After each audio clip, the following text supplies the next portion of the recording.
काल भुजबळांची सभा झालेली आहे आणि या सभेतनं भुजबळांनी अनेक टीका देखील केलेली आहे। तर दुसरीकडे सरकारच्याच कार्यपद्धतीवर संशय देखील व्यक्त केलेला आहे। ज्या पद्धतीने सरकार कुणबी प्रमाणपत्र नोंदणीचे दाखले शोधत आहे त्यांवरती भुजबळांनी टीका केलेली आहे। कसं पाहता? मी रात्री प्रवास करत येत असताना भुजबळ साहेबांच्या वेगवेगळ्या व्हिडिओज ते मी पाहिले।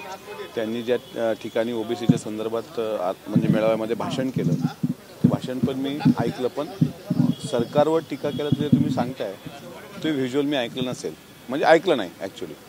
तर आता असं आहे की त्यांनी मनोज जरांगे पाटील किंवा आरक्षणासंदर्भात जे काही टीका टिप्पणी केली ते मी ऐकलं। शेवटी परवाच्या दिवशी म्हणजे पाहिलं सुद्धा परवाच्या दिवशी सभागृहामध्ये मराठा आरक्षणावर चर्चा होत असताना सर्वांना आम्ही विनंती केलेली आहे बोलत असताना की कोणीही कोणावर टीका करताना ओबीसी मराठा असे दोन वितुष्ट निर्माण होतील असा प्रयत्न करू नये।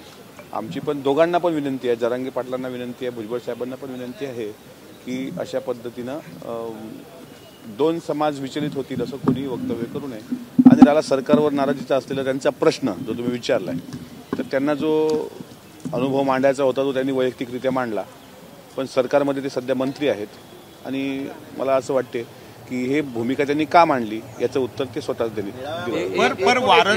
एकूणच कुणबी प्रमाणपत्र जे मिळत आहेत त्यावरून त्यांनी संशय व्यक्त केला की इतकी प्रमाणात कुणबी पत्र कशी काय लगेच मिळत आहेत, खोटे कुणबी प्रमाणपत्र दिले जात आहेत। एकूणच या विधानांमुळे युतीमधले आमदार खासदार हे देखील नाराज आहेत भुजबळांच्या या अपरोक्ष टीकेमुळे। नाही, मी तेच म्हणतोय की टीका टिप्पणी करताना दोन्ही समाजात बॅलन्स राहील असं सर्वांनी बोललं पाहिजे। आता मोठ्या प्रमाणात ओबीसीचे म्हणजे कुणबी प्रमाणपत्र भेटत आहेत, तर मी परवा जर माझं भाषण तुम्ही विधान परिषद ऐकलं असेल तर कुणबी असल्याचे अनेक दाखले मराठा समाज संदर्भात मी स्वतः दिलेले आहेत। इथले राजे भोसले नागपूरमधले हे इथे कुणबी आहेत। छत्रपती शिवरायांच्या तत्कालीन इतिहासाच्या संदर्भ साधनामध्ये कुणबी हा उल्लेख आढळतो।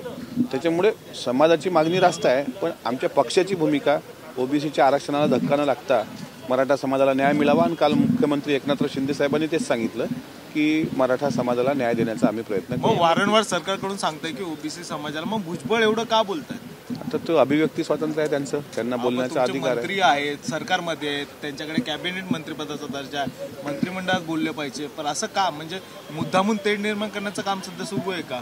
नाही, आमच्या वरिष्ठ पातळीवर त्यांना आता काय मी तितका मोठा नाही की मी भुजबळ साहेबांना ते सांगावं। मुख्य प्रवक्ते आहेत मी, मग माझं उत्तरच ऐका ना। मी अगोदरच सांगितलं की दोन्ही गटाकडून दोन समाजात तेढ निर्माण होईल अशी वक्तव्य येता कामा नये, हीच मी बोलू शकतो। याच्या पलीकडे मी काय भुजबळ साहेबांना फोन लावून असं म्हणू शकतो। ओबीसी नेत्यांवर मी दोघांना पण त्यांनाही टीका करायला पाहिजे, त्याच्यावर बोलायला पाहिजे। तुम्ही फक्त भुजबळांवर बोलून नाही चालणार? अहो, तुम्ही मराठ्यांना सपोर्ट करताय। उमाटे साहेब, तुम्ही आता आलेत, तुम्ही येण्याच्या पूर्वी मी स्वतः सांगितलंय की जरांगे पाटील असोत किंवा भुजबळ साहेब असोत दोघांनी एकमेकांवर टीका करू नये। मी कोणा एका पक्षाची कोणा एका समाजाची बाजू घेत नाहीये, मी पण ओबीसीतला घटक आहे ना, मी पण ते सांगतो।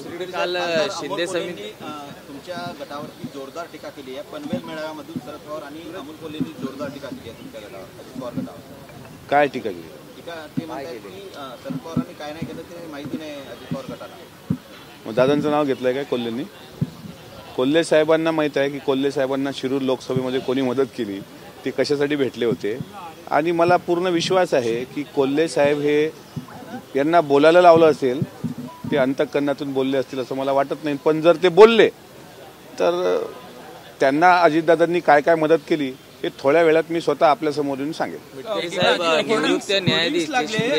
परिसरामध्ये शरद पवारांनी नेमकं मराठा आरक्षण का दिलेलं नाही, तो बेदरे जो होता आरोपी तो जयंत पाटील आणि शरद पवारांसोबत कसं असे होर्डिंग्स लागले या परिसरामध्ये? बघावं लागतील होर्डिंग्स, नाही बघितले मी। एकीकडे अजितदादा म्हणतात की आता साहेबांना थांबलं पाहिजे, वय झालेलं आहे त्यांचं, तर दुसरीकडे पवार साहेबांचं असं म्हणतं त्यांना असं म्हटलं मी काय म्हातारा झालोय का? असं आहे, मी काय म्हणजे तुम्हाला काय अपेक्षित आहे? पवार साहेब आता मी माझी बाजू सांगतोय, माझी बाजू सांगतोय। पण असंही म्हटलंय मी म्हातारा झालेलो नाहीये, बऱ्याच लोकांना व्यवस्थित करण्याची ताकद आजही माझ्यात आहे। आता बऱ्याच लोकांना म्हणजे नेमके काय नावाने घेतली त्यांनी की यांना आम्हाला सरळ करायचं आहे वगैरे। त्यांचं वय वर्ष साहेबांचं 83 आहे, ठीक आहे। शारीरिक शरीर तेवढं प्रत्येकाचं चिरकाल साथ देत नसतं, म्हणून त्या दृष्टीनं त्यांनी थोडा आराम करावा असा सल्ला दादांनी दिला असेल।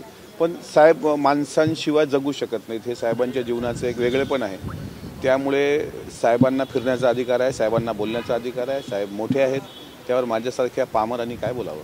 मी पामर आहे. दुसरीकडे मराठा आरक्षणासाठी नेमलेल्या शिंदे समितीची काल ठाण्यात बैठक झालेली आहे मुख्यमंत्र्यांसोबत आणि यामध्ये 54,81,000 कुणबी प्रमाणपत्र सापडलेले आहे. त्याचबरोबर त्यांना कॅबिनेट मंत्रिपदाचा या समितीला दर्जा देखील दिला जाणार असल्याचं कळत आहे. कसं पाहता एकूणच?